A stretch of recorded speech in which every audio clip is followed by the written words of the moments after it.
guys, welcome back to the nest. I hope you're all keeping well. Time for another movie reaction. I don't really know if this is the proper setting to be doing a horror movie reaction.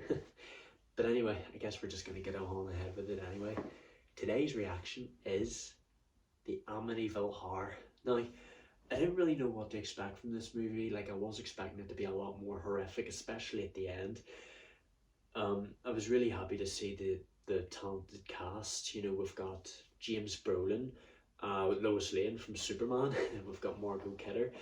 I wasn't really expecting James Brolin's character, to be the stepfather. I thought that was just their biological father, but you know, he does state at the very beginning, your kids, you know, at first they were just calling me Mr. Lutz, and then I realised later on, whenever Amy, the daughter, she gets in trouble for, you know, not opening the door for a trap babysitter, you know, she calls him George. I wasn't expecting that, you know. I just thought it was going to be he was just going to be the biological father. I did find out that this movie was based off a real life event. Ronald DeFeo, I think his name was. The film starts off, you know, he killing his whole family in 1974, and then a year later the whole Lutz family moves in. I found out that the actual killer only died a few years ago. And I never really understood why the house became haunted all of a sudden. Maybe it was the trapped souls of his whole family. I do know that the house had an association with Satanism at first. I have absolutely no idea, but I think I worked it out. So the souls trapped are basically like the ghost of Ronald DeFeo's family looking for revenge. And then whenever the Lutz family moves in, because people keep on saying that George bears a striking resemblance to the killer, and they probably think that it's him, broken out of jail with a new family, probably trying to do the same to them.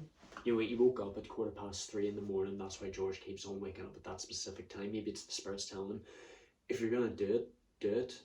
You know what I mean? He does come close. Like, he does strike Kathy, you know, not out of maliciousness, but just because he's just so overwhelming. He gets so obsessed with lighting firewood, and he starts shouting at the kids a lot more, you know, even telling Kathy to discipline them a lot more. I thought it was a wee bit weird, you know. Like, he's so nice at first, you know, he tries to be like a proper father to them. I actually wonder, are the kids actual dad in their life? Do they see him on weekends? Or I have absolutely no idea. And I also realised that, see, if you're a priest, do not ever go into a house like this, because the house seems to react very violently towards like a priest or a nun. Like, say, whenever the priest enters the house, he goes into a room to bless it, and he's surrounded by flies, and he starts getting violently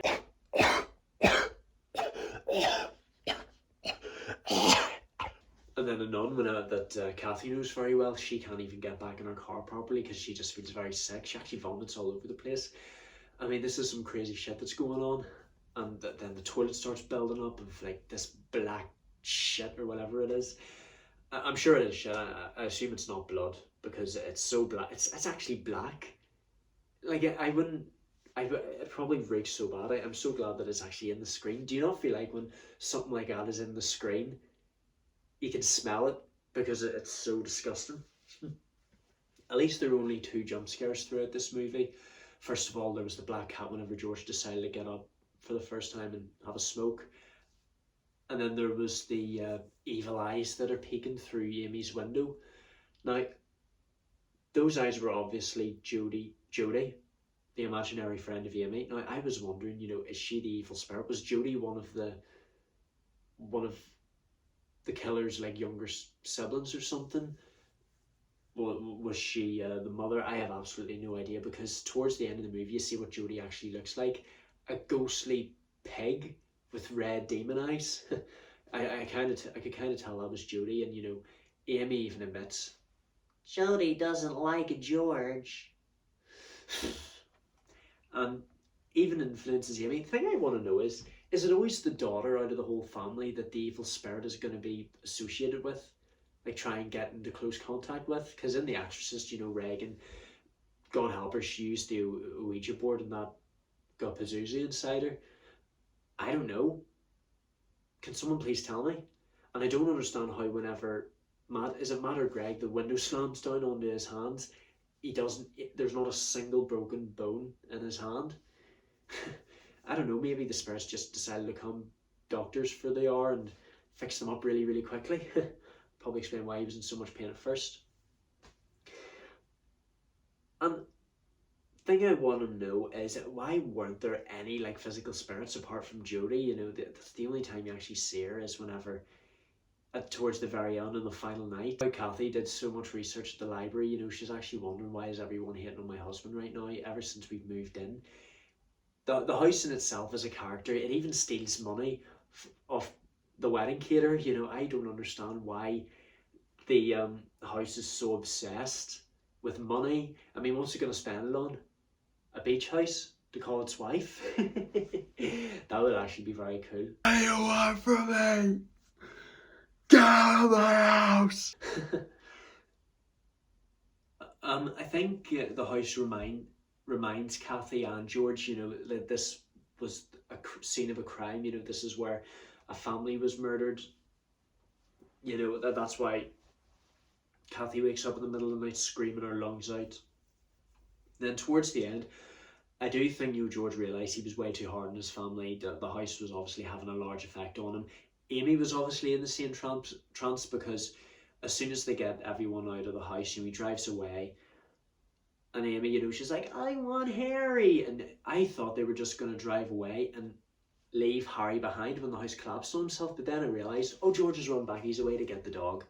Because, you know, the dog's part of the family. They couldn't just leave him there to die. You know, he's important. But, you know, I think he was so scared at first that he was, like, vicious towards George when he was trying to save him. You know, he did manage to pull him out of the pool of blood. You know, he did go down to the basement. He got very upset. Harry was scratching the ground so much that his paws started to bleed. And you see, like, this massive dimension.